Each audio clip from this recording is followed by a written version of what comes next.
You've done all the hard work, you've built your career, you've managed your money responsibly, cleared your debts, and you might even have hit some significant financial milestones along the way.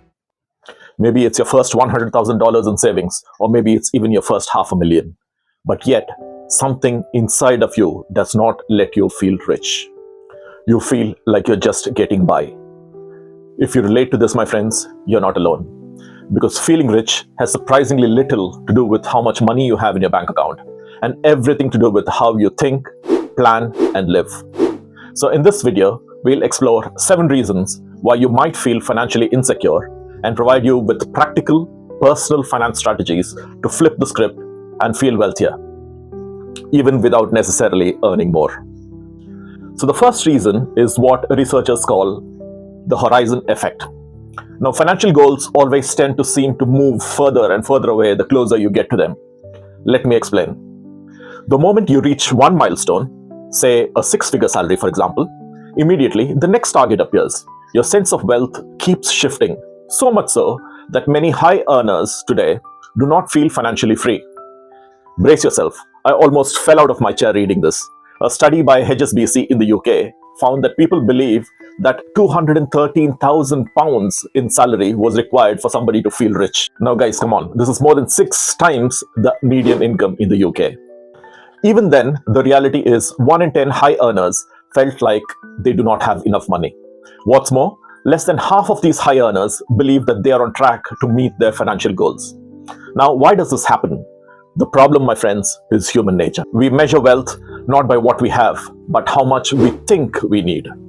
This is why earning more money can usually feel less satisfying than expected, because our brains are wired to adapt to the higher income levels that your past wins feel small. Here are some practical steps to overcome the horizon effect. Write down a number that represents being rich for you. Preferably, this is your net worth number, because income levels can be quite dynamic and fluctuate wildly. Next, create a detailed cost sheet of your desired lifestyle. Include your needs like housing, food, as well as your wants like travel and hobbies. Don't forget your savings and investments. Now, this gives you a practical, personal definition of rich. Next, focus on financial freedom, personal growth, and security. Measure the control you have over your time and resources compared to how it was 5 years ago. Because, my friends, wealth isn't about having more, it's about wanting less. The second reason is our wealth is locked up usually in illiquid assets. You might have significant assets such as property or pensions, but if the money is not readily accessible, it does provide a sense of not having real wealth. Property, pensions, and long-term investments are valuable, but they may not provide you with immediate cash flow. The reason why many high net worth individuals still feel financial stress is because their wealth is tied up in illiquid forms. No doubt, your $1 million house contributes to your net worth, but your home is for living. You cannot eat your equity. You cannot pay for that unexpected immediate expense by selling one brick at a time. While this is not necessarily something that you need to panic over, here are some ways to change that feeling. Maintain a cash reserve or a liquid fund that can be accessed quickly. Typically, this is about 3 to 6 months worth of your outgoings. Have an understanding of what portion of your wealth is immediately usable versus what portion is locked up until a certain age, for example. This awareness can help reduce your anxiety. And understand that true financial freedom comes from having control over your wealth, not just ownership. In one of my earlier videos about financial independence versus purpose-driven work, I spoke exactly about this balance. The control is the real luxury. The third reason is being too dependent on active income, or shall I say, employment income. Earning high salaries does not automatically guarantee financial freedom. If your day-to-day life still depends entirely on salary from your job, you are still vulnerable. Losing that income or facing stressful periods at work can quickly erode that feeling of financial security. Many high earners feel this pressure because they have no significant passive income streams. True wealth is when your money works for you even when you don't. What you need to do now is this. Identify and be comfortable in your survival number. Now, this number is the maximum income or portfolio drawdown you would need to cover your essential expenses. Start building passive income streams. Now, this doesn't mean that all of you should become big business owners, but still, having multiple streams of income through things like dividends, interests, rental properties, or even small side hustles can reduce the reliance you have on your salary income. And perhaps the most practical step is reviewing your spend and reducing your lifestyle costs. This can massively lower your dependency on active income, increase security, and help you on your path to financial independence. Reason number 4 is that we have an undefined personal definition of rich.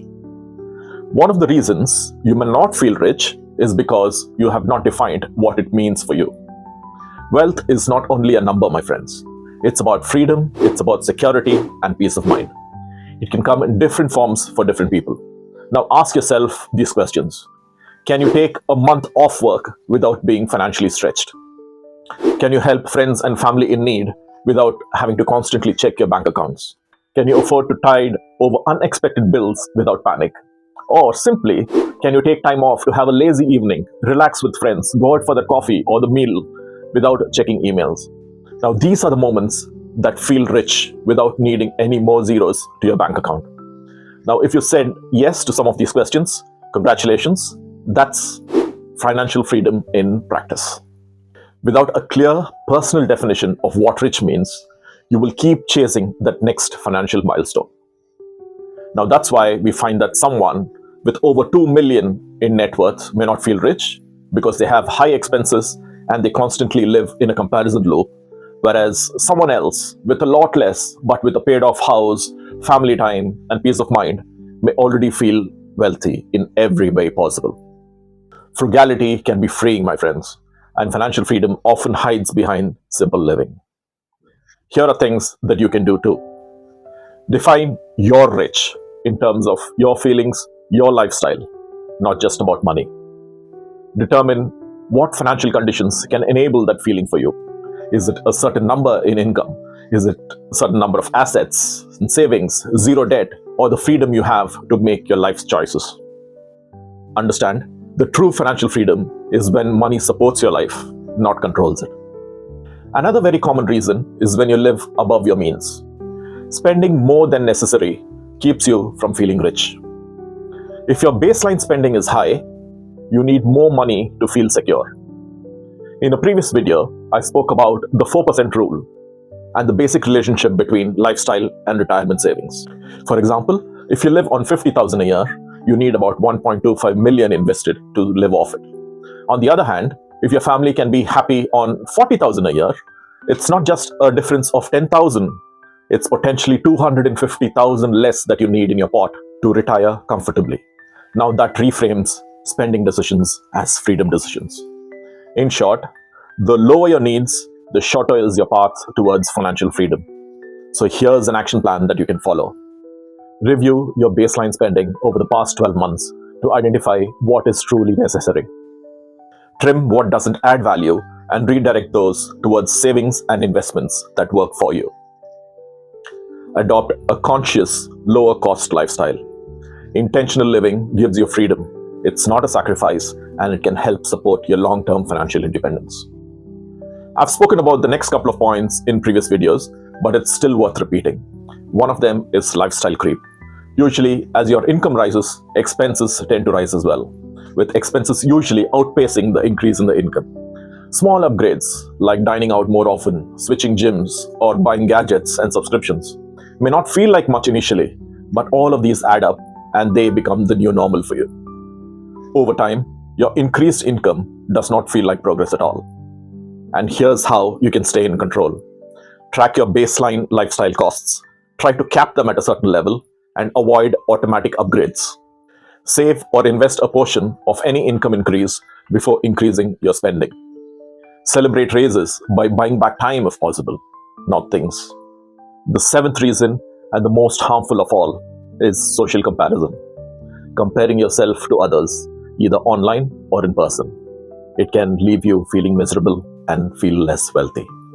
Social media often amplifies this, showing you only the success and the spending, not the debt, the stress, and the compromises that go behind it.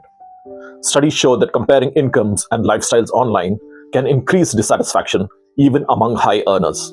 Here are some things that you can do to protect yourself and your sanity. If at all you have to compare, make only one comparison. You now versus you 5 years ago. Are you better off? If yes, celebrate, because that's the only comparison that matters. This helps you focus on what you have achieved rather than what others dictate and show off online. The richest feeling, my friends, comes when you stop counting what others have and start valuing what you have built yourself. So, my friends, you may already be wealthier than you feel. The reasons you do not feel rich often have more to do with psychology, with your early life experiences, social pressures, and habits, rather than a lack of money in your bank account. When your mindset, your money habits, and your lifestyle align, you stop chasing wealth and start feeling it right where you are. Your progress will become more visible, sustainable, and deeply satisfying. If this video resonated with you, my friends, don't forget to like, subscribe if you haven't, and share with those you think will enjoy such content. I'll see you in the next one.